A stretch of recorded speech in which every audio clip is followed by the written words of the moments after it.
Je vous ai partagé il y a un petit bout de temps, je ne me souviens pas, je l'ai dit 2, 3 fois, je pense, depuis que je suis à l'église ici, mais une fois, il y avait un homme, Daniel Anderson, je ne me souviens plus comment, c'est pas le Daniel Anderson qui était à Publication chrétienne, là, ceux qui recevaient les courriels de promotion de Publication chrétienne. C'est un autre Daniel Anderson, un monsieur aux États-Unis, un Américain. Puis, il avait dit qu'il était venu donner une conférence à notre église à Longueuil, où Richard Roule était pasteur, mais je pense qu'il n'était plus pasteur à ce moment-là. Mais puis, il avait dit quelque chose. Il avait dit, quand on ne prie pas, quand l'Église ne prie pas, c'est un peu comme une déclaration d'indépendance. Les États-Unis connaissent bien ça. Une déclaration d'indépendance envers Dieu. C'est comme si on dit à Dieu, c'est pas volontaire, mais on dit, on n'a pas vraiment besoin de toi. On va s'organiser. Tu peux te reposer aujourd'hui, je vais faire une belle journée pour toi. Alors, il nous disait, il avait développé cette idée-là. Quand on ne prie pas, on dit à Dieu à quelque part, on va plus s'organiser sans ton aide. On va y arriver par nous-mêmes. Bon, je ne pense pas que c'est notre intention, mais j'aimais l'idée, ça me faisait réfléchir. Puis, c'est ça, dans notre mouvement, dans notre famille d'église, il y a un mouvement, comme j'ai mentionné tout à l'heure, Richard nous en a parlé en août, qui s'appelle le mouvement 24/7. Puis, j'aimerais que, comme Église, on prenne un engagement. Si ce n'est pas aujourd'hui, dans la prochaine semaine, d'ici 2 semaines, un maximum. On ne forcera pas personne. On veut que les gens le fassent de façon volontaire puis de bon cœur, pas comme contraint. Mais moi, j'ai remarqué au fil des années que j'appelle ça les 2 enfants pauvres de l'Église occidentale. C'est l'évangélisation. On n'évangélise pas assez, sous toutes les formes, là. On est bien ensemble. C'est facile d'être juste nous autres ensemble. Bon, il peut y avoir des tensions, des conflits. On trouve le moyen, des fois même entre nous, de faire des problèmes, mais on est bien. Ce matin, on est bien. Il n'y a pas trop d'hostilité envers nous. On ne sent pas qu'on dérange. Il n'y a personne qui vient nous déranger. Donc ça, c'est le premier. Puis l'autre, c'est la prière. La prière, c'est l'enfant pauvre de l'Église occidentale. Puis si on va dans des pays, j'ai souvent entendu en Afrique, en Haïti, des endroits où les gens sont moins confortables matériellement, ils prient plus. Puis j'ai remarqué dans ma vie, quand ça va mal, je prie plus. Mais ça ne devrait pas être comme ça. Tu sais, même si ça va bien, si on a le regard de Dieu, il y a toujours une urgence. Il y a toujours un combat spirituel. Pour Jésus, la vie était en quelque sorte difficile, mais en même temps facile. C'est le Fils de Dieu, il est en communion avec Dieu, mais Jésus passait des nuits à prier. Des nuits.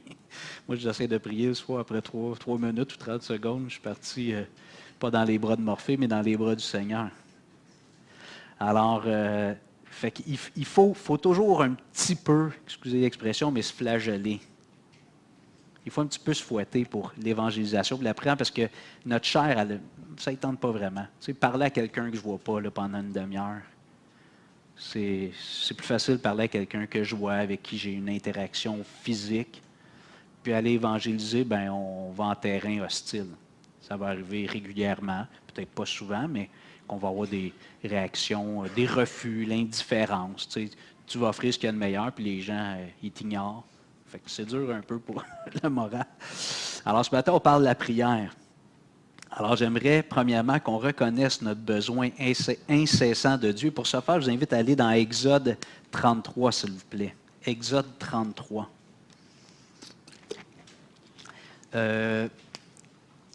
Éxodo 33, la página 1.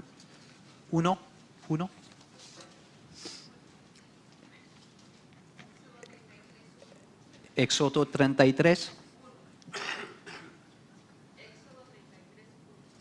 Non, 12 à 12. Si.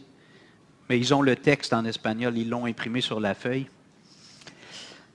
OK, alors, des moments merveilleux. Dieu a fait des miracles en Égypte. Puis là, Dieu veut que le peuple avance vers la terre promise. Puis là, Moïse dit à l'Éternel, voici, verset 12, Exode 33, 12, je m'excuse, je pense que je ne l'avais pas dit en français. Moïse dit à l'Éternel, voici, tu me dis, fais monter ce peuple, et tu ne me fais pas connaître qui tu enverras avec moi. Cependant, tu as dit, je te connais par ton nom, et tu as trouvé grâce à mes yeux. Maintenant, si j'ai trouvé grâce à tes yeux, fais-moi connaître tes voies. Alors je te connaîtrai, et je trouverai grâce à tes yeux. Considère que cette nation est ton peuple. L'Éternel répondit, je marcherai moi-même avec toi, et je te donnerai du repos. Moïse lui dit, si tu ne marches pas toi-même avec nous, ne nous fais point partir d'ici. Comment sera-t-il donc certain que j'ai trouvé grâce à tes yeux, moi et ton peuple? Ne sera-ce pas quand tu marcheras avec nous et quand nous serons distingués, moi et ton peuple, de tous les peuples qui sont sur la face de la terre? Moïse dit au Seigneur, si tu ne marches pas toi-même avec nous, on ne veut pas bouger.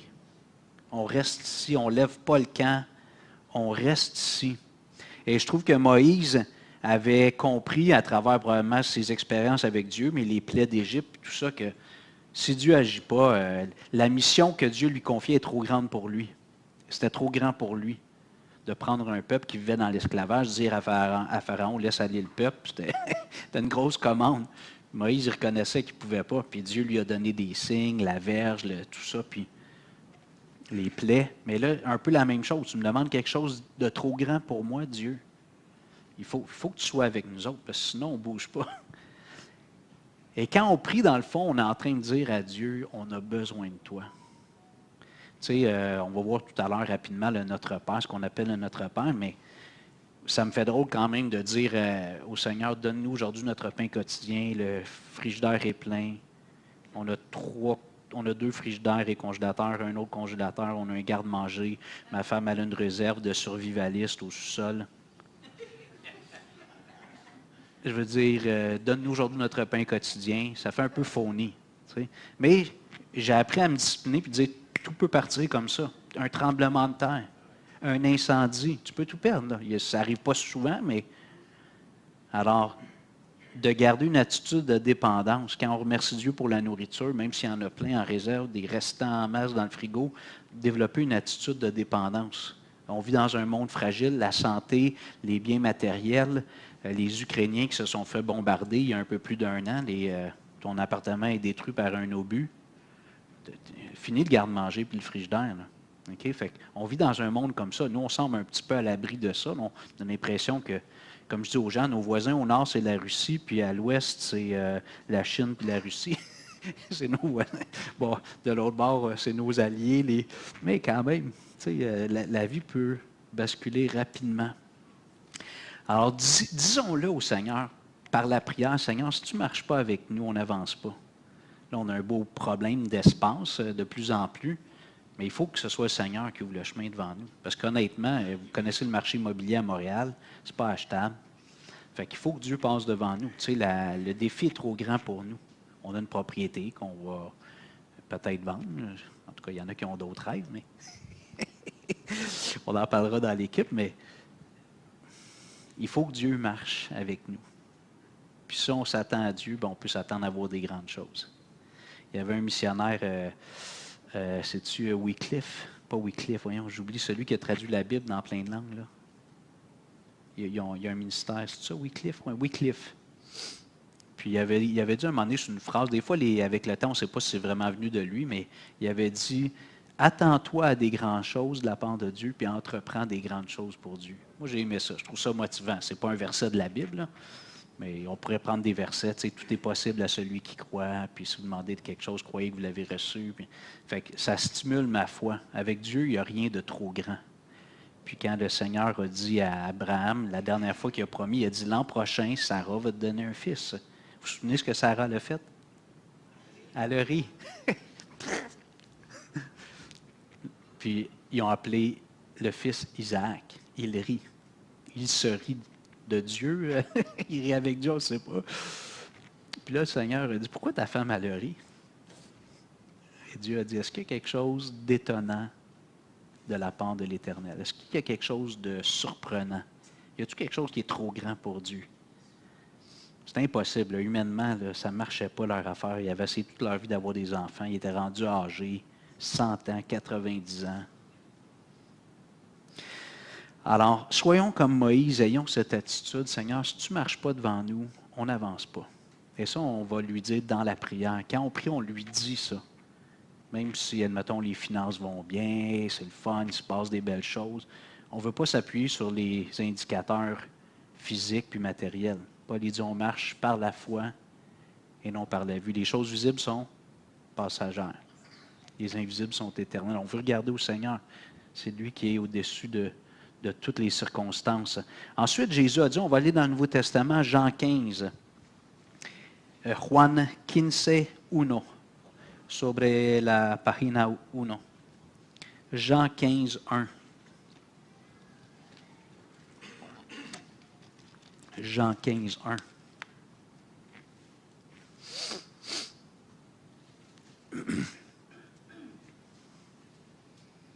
Jean 15:1, versiculo 1. Je suis le vrai cep et mon Père est le vigneron. Tout sarment qui est en moi et qui ne porte pas de fruit, il le retranche, et tout sarment qui porte du fruit, il l'émonde afin qu'il porte encore plus de fruits. Déjà, vous êtes purs à cause de la parole que je vous ai annoncée. Demeurez en moi, et je demeurerai en vous. Comme le sarment ne peut de lui-même porter du fruit s'il ne demeure attaché au cep, ainsi vous ne le pouvez pas non plus si vous ne demeurez en moi. Je suis le cep, vous êtes les sarments. Celui qui demeure en moi et en qui je demeure porte beaucoup de fruits, car sans moi, vous ne pouvez rien faire. Ça m'a toujours un petit peu intrigué parce que, honnêtement, moi, je peux faire plein de choses dans la chair. Tu sais, je peux faire plein de choses sans dépendre de Jésus. Je suis un être humain, je peux me mobiliser, je peux dire, Fait que je me dis, qu'est-ce que Jésus voulait dire ici? Si on ne fait pas les choses dans une attitude de foi et de dépendance envers lui, ben c'est comme si on travaillait sans lui. Quand on fait les choses dans une attitude de foi en Jésus, de dépendance, donne-moi ta force, donne-moi ta sagesse, ton intelligence. Je sais qu'on ne prie pas ça 100 fois par jour, mais c'est une mentalité, c'est un état de cœur et d'esprit de dire, Jésus, j'ai besoin de toi. Même si ça fait 20 ans que je fais la comptabilité, la trésorerie à l'Église, par exemple, Martial, ben, Martial, ça va bien, il est rodé, sa machine, elle va bien, son logiciel va bien. Tu sais, fait que c'est facile juste de le faire, même pas penser au Seigneur, mais on peut aussi avoir cette conscience-là. Aide-moi à être un bon trésorier. Tu sais, donne-moi ta sagesse pour bien administrer les finances de l'Église. Comme je dis, on ne pense pas toujours de le faire, mais on peut cultiver une mentalité, un esprit qui dépend de Dieu. Et plus la prière est présente dans ma vie, plus la prière est présente dans notre Église, bien plus qu'on cultive un esprit de dépendance envers Jésus. Donc, comme j'ai dit, plutôt que de parler de déclaration d'indépendance, voyons la prière individuelle, chacun chez nous, peu importe, quand on n'est pas ensemble, puis comme Église, comme une déclaration de dépendance. Je suis sûr que Dieu il est content quand on dit « Seigneur, j'ai besoin de toi ». Je suis sûr que le Seigneur il aime ça, entendre ça. Quand ma femme elle me dit « Chérie, j'arrive pas à ouvrir le pot de confiture », j'aime ça. J'aime ça. Tu sais, je me sens valorisé, à besoin de mes gros pipes pour ouvrir le pot de confiture. J'aurais besoin de parler. Tu veux-tu venir t'asseoir? J'aime ça. Je sens que je suis important. Je suis un ami, un compagnon. Elle veut me partager des choses. Quand on dit au Seigneur, j'ai besoin de toi, même si ça fait 30 ans que je fais ça, puis franchement, je ne suis pas pire. Tu sais. Aide-moi à le faire par ton esprit, avec ta vision des choses. Donc, déclarons notre dépendance envers Dieu par la prière, dans une culture de prière personnelle d'Église et comme mouvement d'Église, l'Association des Églises baptistes évangéliques au Québec. Puis en passant, je ne sais pas si c'est cet automne, mais on va essayer d'étendre le mouvement. On en a parlé à notre directeur national de l'étendre au Canada. Parce que les autres provinces aussi, le mouvement évangélique en Occident, il ne va pas en croissance. Aux États-Unis, en Ontario, là, les troisième, quatrième génération de chrétiens, la plupart ne restent pas à l'Église et abandonnent la foi. C'est même ici, on regarde nous autres au Québec, là, plusieurs, il y a eu les pionniers qui sont venus, nos missionnaires américains ou européens. Puis là, ceux qui sont les baby boomers ici, qui se sont convertis dans les années 60, 70, début 80. Beaucoup d'entre vous, vos enfants ont suivi. Si c'est pas s'ils ne suivent plus, ils ont suivi un bout de temps. Après ça, il y a ma génération avec nos enfants, ça suit moins. Je ne sais pas pourquoi, là. Puis peut-être que la génération, ça va être pire si Dieu n'intervient pas. Mais avec Dieu, il n'y a pas de situation trop compliquée ou trop difficile. Mais il faut qu'on prie. Il faut qu'on prie. Nous, nos 4 enfants ne suivent pas le Seigneur. Il faut que Dieu fasse un réveil dans leur vie. Ce n'est pas qu'on n'a pas vécu imparfaitement à la foi. On a partagé l'Évangile. On avait des études bibliques tous les matins jusqu'à temps qu'il arrive à l'adolescence puis que là, ce soit plus compliqué. On avait du temps en famille. Tu sais, on pense, à un moment donné, je dis au Seigneur, il me semble qu'on a fait les bonnes affaires quand même. Ça ne marche pas. Bon. On prie pour eux. On les aime. On garde une bonne relation. On ne les juge pas. On ne leur fait pas sentir qu'ils ont fait un mauvais choix. Sinon, on va juste les repousser. Deuxième point, página 2. Nuestra declaración de dependencia de Dios. Bueno, professeur? Okay. Gracias. Alors, notre déclaration de dépendance envers Dieu. Alors, on a reconnu qu'on a besoin de Dieu comme Moïse, comme Jésus nous l'a enseigné. Sans lui, on ne peut rien faire. Maintenant, je voulais lire un extrait du psaume 73. Si vous voulez, vous pouvez aller dans vos Bibles. Le psaume 73, c'est le psaume d'Asaph, un psaume qui est un peu intriguant au début. Tu sais, tout va bien, finalement, il exprime son amertume, sa frustration. Bon, c'est un beau grand psaume, je ne vais pas tout le lire, mais on va commencer au verset 21. Salmo 73, versículo 21. Psaume 73, 21.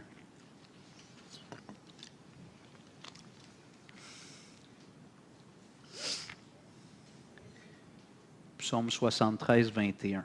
Lorsque mon cœur s'aigrissait et que je me sentais percé dans les entrailles, j'étais stupide et sans intelligence. J'étais à ton égard comme les bêtes.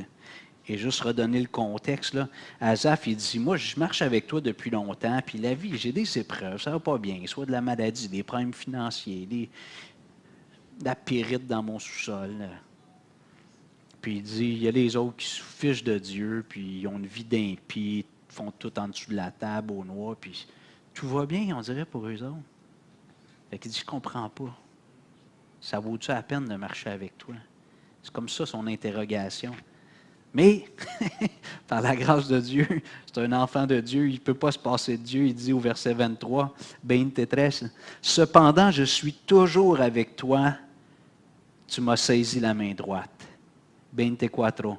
Tu me conduiras par ton conseil, puis tu me recevras dans la gloire. 25. Quel autre ai-je au ciel que toi? Et sur la terre, je ne prends plaisir qu'en toi. Ma chair et mon cœur peuvent se consumer. Dieu sera toujours le rocher de mon cœur et mon partage. 27. Car voici ceux qui s'éloignent de toi périssent. Tu réduis au silence tous ceux qui te sont infidèles. 28. Pour moi, m'approcher de Dieu, c'est mon bien. Je place mon refuge dans le Seigneur l'Éternel afin de raconter toutes tes œuvres.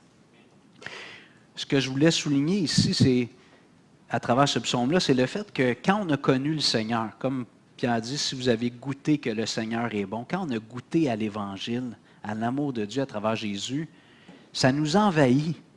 Bon, là, la vie, la routine quotidienne, les épreuves de la vie, des fois, ça vient un petit peu comme réduire notre passion, notre amour pour Dieu.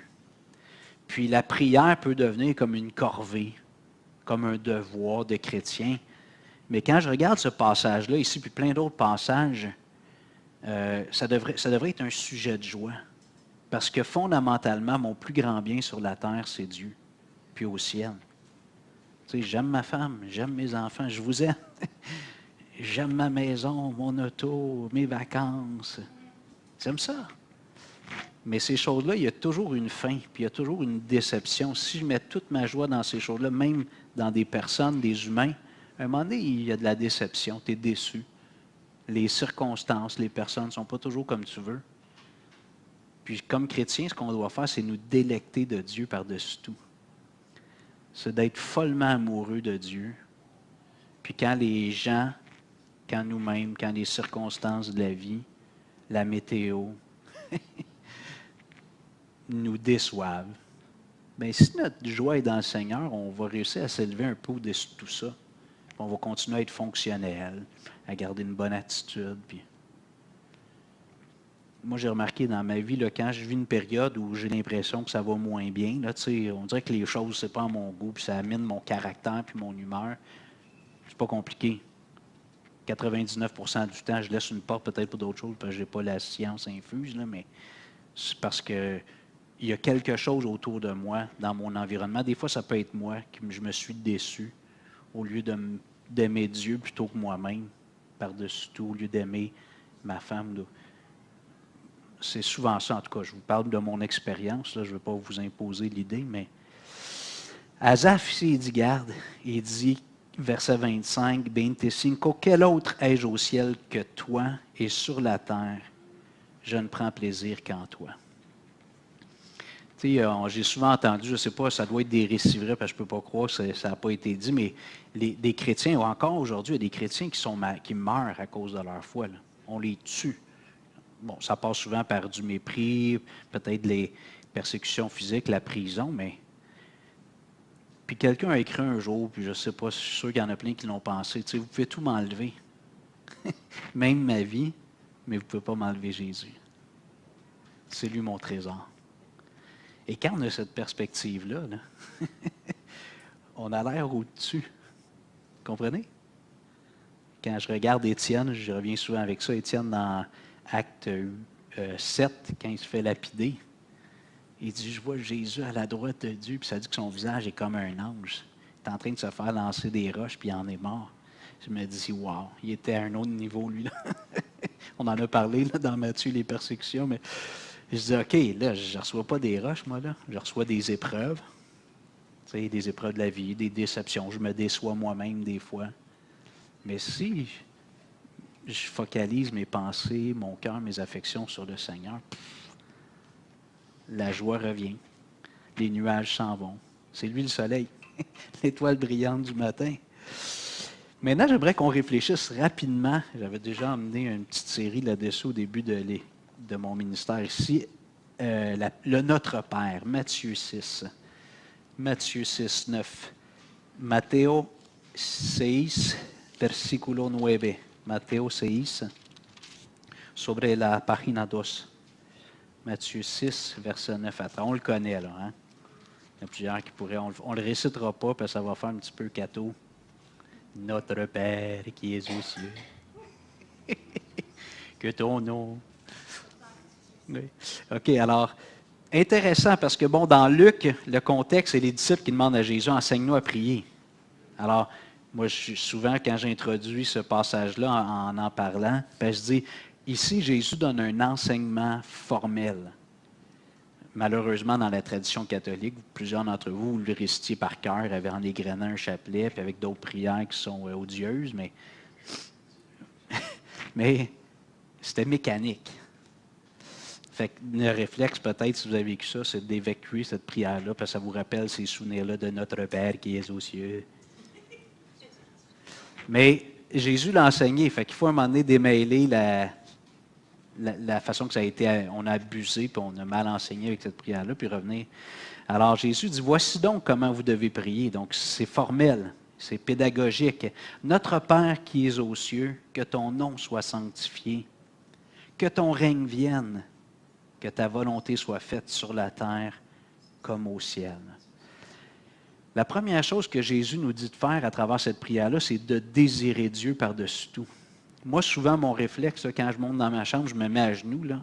C'est parce que je m'en viens comme un guerrier pour conquérir l'attention de Dieu puis demander de me donner quelque chose. Souvent, je vous avoue, là, quand je dis, OK, là, je rentre dans ma chambre, je ferme ma porte, puis là, on va se parler entre les aux quatre yeux, tu sais, puis là, j'ai quelque chose de sérieux à demander au Seigneur. Puis...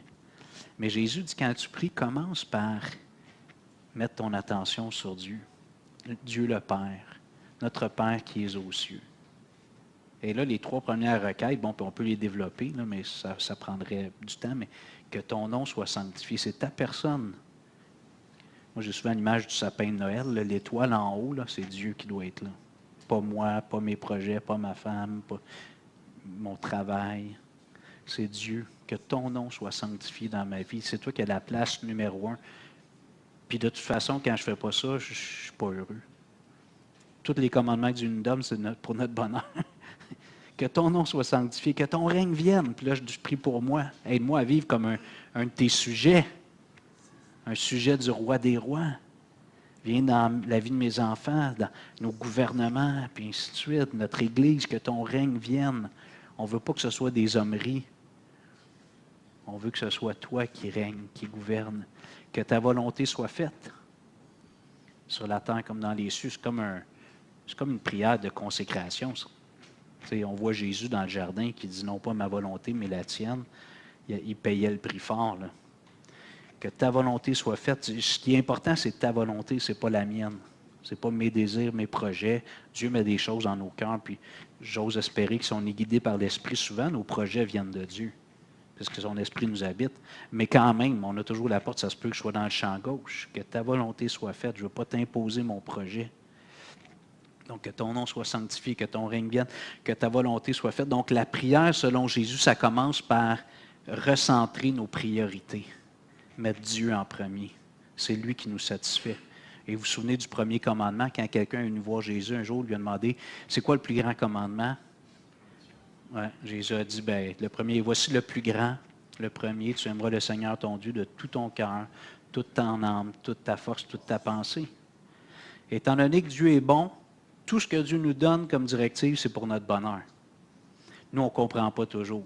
Je donne souvent l'exemple, je pense que je l'ai partagé ici, mais quand j'étais professeur au secondaire, au début de l'année, secondaire 1, on mettait les règles de classe, puis là, on inventait le code de vie, là, on les avait déjà, c'était toujours la même affaire qui revenait, mais on faisait semblant qu'on le faisait avec eux. Tu sais, c'est quoi qu'on devrait mettre comme règle dans la classe? Tu sais? Ils semblent qu'ils sont impliqués dans l'affaire.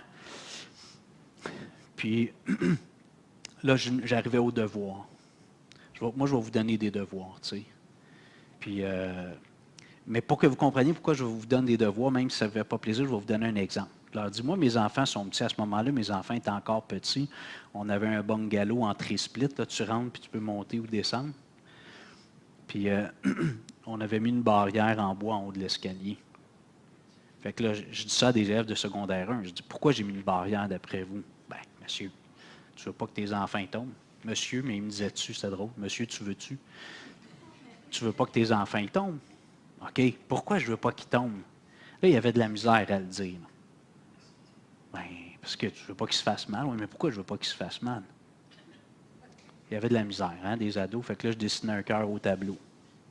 Puis je disais parce que je les aime. C'est vrai? Ouais. Puis je dis, je vous donne des devoirs, c'est parce que je vous aime. Je sais que tu ne comprends pas toujours, tu n'aimes pas ça, mais je sais que si tu repratiques le soir ce qu'on a vu dans le jour, tu viens graver dans ta mémoire ce qu'on a vu, puis ça va t'aider quand l'examen va arriver. Il l'aimait moins, mais quand même, il comprenait l'idée. Dieu, c'est la même chose. On est comme les petits-enfants, puis je me souviens, là, mais surtout les garçons, mais on a des filles qui étaient assez physiques aussi, mais mettons, ils pitchent son toutou en bas, là. Là, il y avait la barrière entre lui et son toutou. Il n'était pas content. Là. Il pleurait, il voulait aller de l'autre bord. Je ne pouvais pas. Tant qu'il était arrêté de marcher, puis il n'y avait pas la motricité pour ça. Fait que des fois, on est comme ça, on ne comprend pas. Dieu dit, aime-moi par-dessus tout, tu ne seras jamais déçu. Fais de moi l'objet de tes plus grandes, tes plus profondes affections. La vie va être toujours belle. Paul puis Silas, il était en prison dans des conditions exécrables. Hein? Puis il chantait les louanges du Seigneur. Il n'était pas là après les barreaux. Il louangeait le Seigneur. C'est incroyable. Moi, j'étais un pioué à côté de ces hommes-là. Dès qu'il arrive une petite affaire. Alors, la prière selon Jésus, premièrement, se focaliser sur Dieu, recentrer nos affections. Après ça, Jésus nous emmène dans nos besoins quotidiens. Donne-nous aujourd'hui notre pain quotidien. On dépend de toi. Même si les frigos, les congélateurs, les garde-manger, la réserve de survivalistes, tout est plein. Ma femme, es-tu là? Elle est partie, tatanée. Pourvois, Seigneur, je ne veux pas prendre pour acquis. Au moins, je te remercie pour ce que j'ai aujourd'hui. Merci, j'en ai en réserve en masse pour une couple de semaines probablement. Donne-nous aujourd'hui notre pain quotidien. Pardonne-nous nos offenses. Le Seigneur nous dit que quand on croit en Jésus, il nous pardonne tous nos péchés. Mais ça, c'est comme dans notre dossier légal devant Dieu. On est rendu un saint, un non coupable. Mais dans notre quotidien, il faut qu'on se tienne à jour dans nos comptes avec le Seigneur, entre guillemets, nos comptes. Si j'ai péché, je demande pardon quotidiennement au Seigneur. Avec ma femme, on est mariés pour la vie. En tout cas, c'est ça qu'on s'est promis. Mais il faut que je demande pardon souvent. Même si on s'est promis l'un à l'autre pour la vie, il faut que je demande pardon parce que je suis un être humain et j'ai encore des manquements.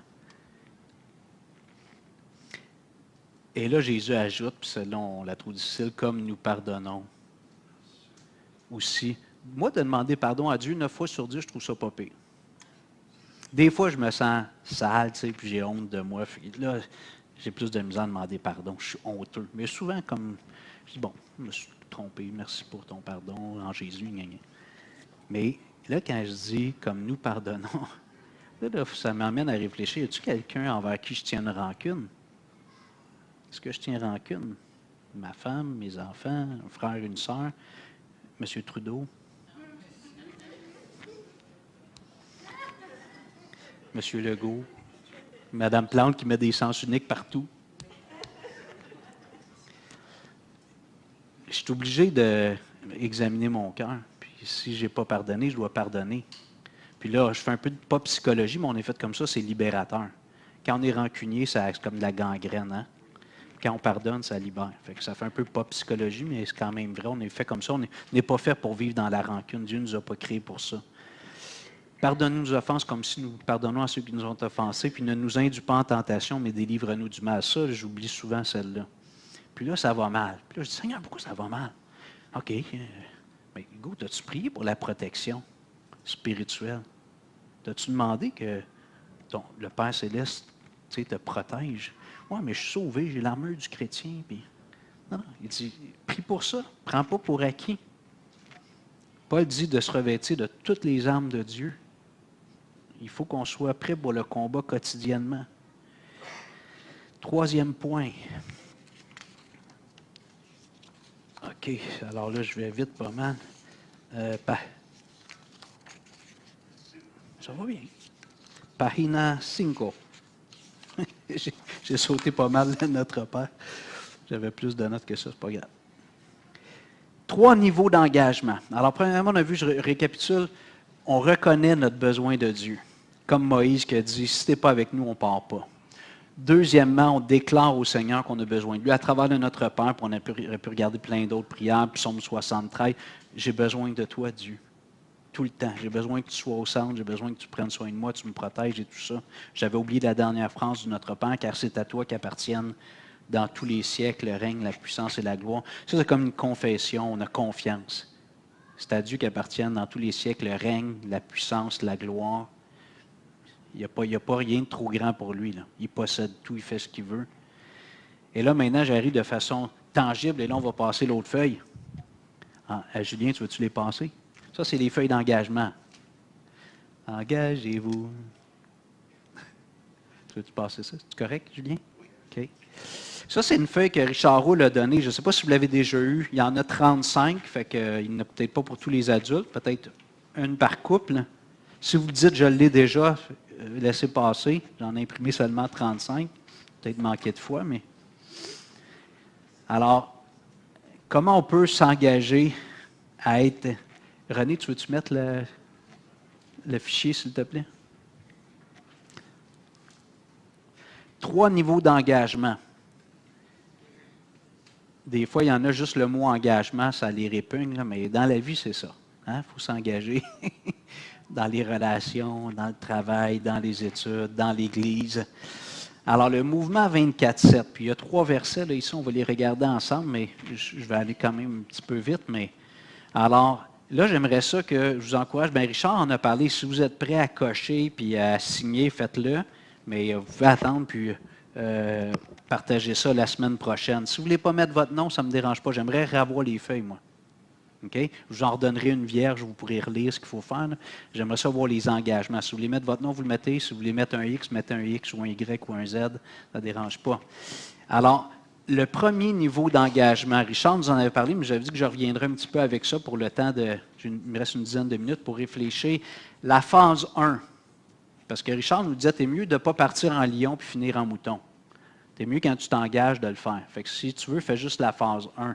Sois fidèle, persévère. Moi, je me suis engagé il y a 7 ans quand ça a commencé, puis je vous confesse que je me suis relâché. J'étais responsable pour ici la région, puis avec la COVID, puis ça, il n'y a pas d'excuse, mais je me suis relâché. Fait que là, je disais à Richard Roule, si il y a du monde dans l'Église qui me pousse dans le dos, quand je me traîne les bottines, ça va m'aider. Si on le fait en Église, ça va m'aider à persévérer. Alors, phase 1, 1 minute par jour, puis 1 jour par année. Quand même pas pire. Il y a combien de minutes dans une journée, André? 60 secondes fois 60 minutes, ça fait 3600 fois 24, Richard? Ah non, ce n'est pas les secondes, c'est les minutes. 60 fois 24, 120, 144, c'est ça, non? 1440 minutes. Tiens, on va le calculer, là. On va le calculer. On a ça au bout des doigts à cette heure. 60 fois 24. Oups. 60 fois 24. 1440 minutes. Je vais en prendre une sur les 1440. Moi, je vous dis, genre, il y a bien des minutes que je perds mon temps dans une journée. Et la semaine prochaine, je vais vous donner les requêtes de prière. Okay? Je vais vous donner, on a une liste de, je pense, à peu près 25 prières, 25 sujets par thème. Puis, vous vous engagez, vous dites 1 minute par jour. S'il faut, on a nos cellulaires, mettez une petite alarme, vous êtes quelqu'un, vous avez une bonne mémoire. À midi, avant de manger, je vais prier 1 minute. C'est sur l'heure du dîner, avant de prendre mon lunch. Je vais prier pour 2-3 sujets dans la liste de prières. Okay? Et mais cette première phase-là, il y a aussi une journée de prière annuelle. En général, c'est au mois de mai. Je pense que quand il y a la longue fin de semaine, c'est quoi la fête de la Reine? Je pense. Okay? C'est un samedi. C'était à Rosemont pour le Grand Montréal depuis plusieurs années. Alors, si tu t'engages phase 1, c'est 1 minute par jour. Ça, c'est pas long, mais ça prend de l'assiduité. Puis 1 journée par année aussi, on va aller prier. On va peut-être être 20, on va aller prier de l'Église ici. Merci. Il en reste une pour moi? Super, je vais pouvoir m'engager. OK. Le verset que Richard nous avait partagé en lien avec ça, Colossiens 4.2, persévérer, excusez-moi pour nos amis hispanophones, Colossenses 4.12. C'est-tu lui? Non. Colossenses 4.2. Persévérez dans la prière, veillez-y avec action de grâce. Fait qu'imagine, pendant 1 minute, il faut que tu pries et tu rendes grâce. Finalement, il te reste 30 secondes pour prier, puis 30 secondes pour rendre grâce. C'est court. Hein? Mais c'est la fidélité. OK? Puis 1 journée, quand j'ai écrit à Richard, je ne sais pas s'il m'a répondu, dès que j'ai la date, je vais vous la donner, mais il me semble que c'est le samedi de la fête de la Reine. Peux-tu? Dom, tu te souviens-tu? Il me semble que c'est ça. OK, peut-être. Ah oui, c'est vrai. OK, 2e niveau d'engagement. Tu peux-tu monter un petit peu, René, s'il te plaît? OK, excuse, redescends, je m'excuse, je n'ai pas lu les petits crochets. Il y a des crochets, OK? Après avoir consulté le Seigneur, la personne se trouve un partenaire de prière qui s'engage lui aussi dans la phase 1 à se challenger l'un l'autre, à persévérer dans cette requête et participer ensemble à la journée de jeûne et prière annuelle. Fait que la semaine prochaine, là, il va y avoir la Gestapo spirituelle. Tu t'es-tu engagé? On va faire des enquêtes. Non, je fais des blagues. Mais vous allez trouver un frère, une sœur dans l'Église qui s'est engagé. Vous dites, on s'encourage à persévérer. OK? Ensuite, ils choisissent une requête quotidienne reliée au réveil. Puis, il suit la formation sur le jeûne et la prière. Le site est en bas. Je vous reviendrai la semaine prochaine. On verra s'il est long. Peut-être qu'on pourra le regarder, mais je pense que ça va être long un peu. Et ils poursuivent vers la phase 2. Phase 2. Merci, René.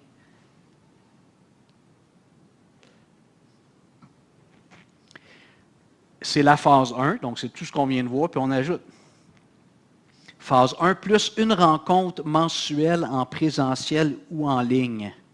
Alors, j'ai parlé avec André, puis ce qu'on veut vous proposer, peut-être qu'on est trop paternaliste ou chouchouteux, mais on vous propose que le 3e mercredi de chaque mois, le matin, il va y avoir 1 heure de prière. La réunion des aînés, ça va être changé. Le 3e mercredi de chaque mois, la formule va être un peu changée.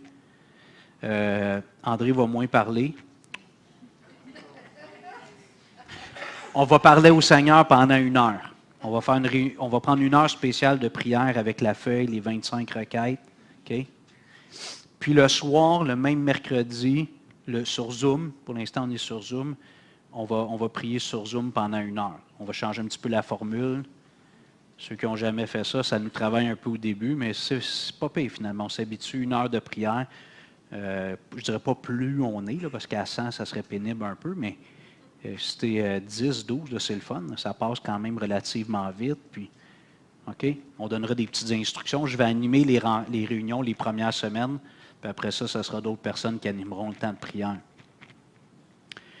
Alors, donc, phase 2, il persévère, le verset Acte 1, 14, Hechos 1, 14, sobre la página 4. Ils tous d'un commun accord persévéraient dans la prière. Alors, ici, c'est qu'on se réunit 1 fois par mois en église. Puis, moi, le mercredi soir, je vais l'ouvrir aussi aux gens. Il y avait quelques personnes de Montréal-Nord qui joignaient à nous. S'ils veulent venir se connecter sur Zoom, ils pourront venir. Puis tout le monde, ça sera ouvert à un plus grand public le mercredi soir. On va prier pour un réveil au Québec. Donc, ils persévèrent dans leur requête journalière. Ils s'engagent à participer activement à la prière mensuelle, soit en présentiel ou en ligne, et à avertir le leader du groupe s'ils ne peuvent y assister ce mois-là. Donc, on s'engage à être fidèle à tous les mois. Si on ne peut pas, on le dit. Ils suivent la formation sur la prière en groupe et passent à la phase 3. Phase 3, Colossenses 4:12. Épaphras, qui était un serviteur de Dieu exemplaire, Paul nous dit que serviteur de Jésus-Christ ne cesse de combattre pour vous dans ses prières. Et là, c'est de faire phase 1, phase 2 cumulée et d'ajouter 1 heure par semaine. Moi, je m'étais engagé. Pendant plusieurs années, je l'ai fait. C'était telle journée à 7 heures le matin, de 7 à 8. Je vais réfléchir cette semaine parce que je ne veux pas m'engager à la légère.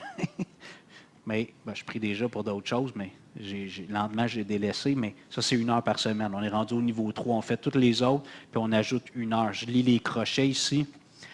Il persévère dans la phase 2. Il suit les formations vidéo sur la prière, les obstacles à la prière, la foi, les promesses et le combat spirituel. Ça, c'est tout sur le site du mouvement de prière. Lors de son heure de prière, il prie fidèlement les prières qui sont sur son cœur parmi les 24 prières, en y incluant la louange, la confession, l'action de grâce, le chant, réalisant qu'il se tient à la brèche pour le Québec, Ézéchiel 22, 33, et fait partie d'une chaîne de prières qui se veut ininterrompue jour et nuit, Ésaïe 62, 6, Luc 18, 7. Il se trouve un combattant dans la prière parmi ceux recommandés afin d'être entouré et vaincre l'incrédulité, le découragement et la monotonie. Et il renouvelle son engagement d'année en année selon Dieu. Ici, Richard nous donne un conseil sage. Il est possible que sur le coup, vous désiriez cocher 2 ou 3 engagements plutôt qu'un, mais l'expérience et la Bible indiquent qu'il vaut mieux bien évaluer le coût, temps, discipline actuelle dans la prière, avant de s'engager afin que notre oui soit un véritable oui. Matthieu 5, 37. Bon, moi, je me permets d'ajouter, quand on va prier pour ça, on va prier pour notre Église aussi. Si tu es d'accord, André, là, on va faire un petit extra, on va prier. Mais ça va être surtout pour les 24 requêtes. Mais on va prier pour des urgences dans l'Église. Je pense que la situation d'espace, on va vous partager tantôt un besoin. Donc, on va avoir un petit moment aussi dans ça pour notre Église. Mais on ne commencera pas à prier pour notre mal de dos, pour la recherche d'un emploi. On va prier pour les 24 requêtes, puis un peu pour les progrès de notre Église.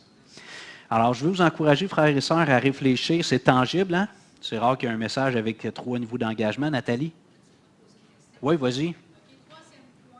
Oui.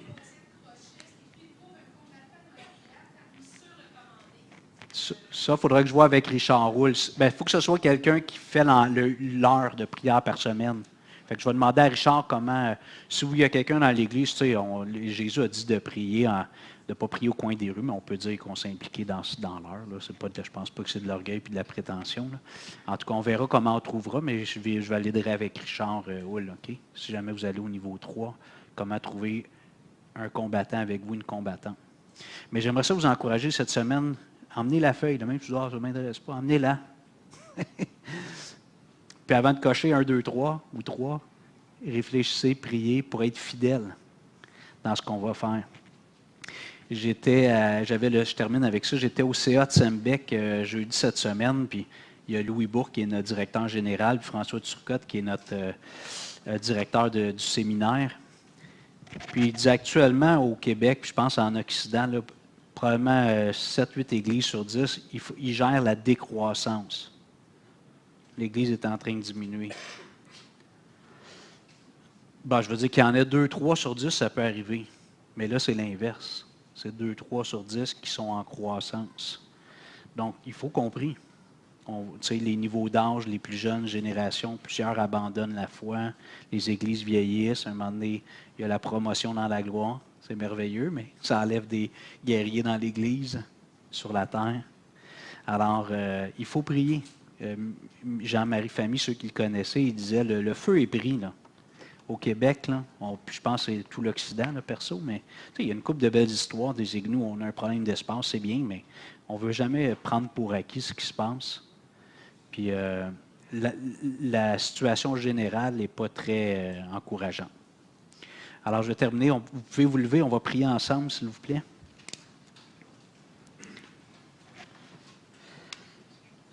Seigneur, merci pour les joies, les beaux moments qu'on vit dans notre Église actuellement. On voit plein de belles choses, on célèbre tes œuvres. Mais Seigneur, on a vu dans l'histoire des fois des régions entières qui ont été décimées. Les chrétiens, les églises, puis arrive une persécution, arrive un événement, puis en une ou deux générations, c'est décimé, il n'y a plus de chrétiens quasiment. Actuellement, au Québec, si on veut être honnête, puis tout l'Occident, les églises occidentales, ce n'est pas les meilleures années depuis au moins 30 ans, là. Depuis le début des années 90, on est comme sur un plateau. Il y a des églises qui ferment, on en démarre quelques nouvelles. Puis... Seigneur, on a besoin que toi, tu visites le Québec. Alors, on veut te dire ce matin qu'on a besoin de toi. On a un besoin vital, incessant de toi dans nos vies personnelles et dans la vie de notre Église. Et Seigneur, on dépend de toi. On ne veut pas partir si tu ne pars pas avec nous. Si tu ne marches pas devant nous, on ne part pas. Et on veut te le dire à chaque semaine, à chaque jour, à chaque heure. Alors, touche nos cœurs cette semaine dans nos réflexions personnelles, puis que, comme on a mis sur le mur ici il y a 5 ans, que ta maison, l'Église, pas la bâtisse, l'Église, les chrétiens réunis, soit une maison de prière pour toutes les nations. Que notre Église soit une maison de prière. À toi soit la gloire au nom de Jésus. Amen. Merci pour votre patience.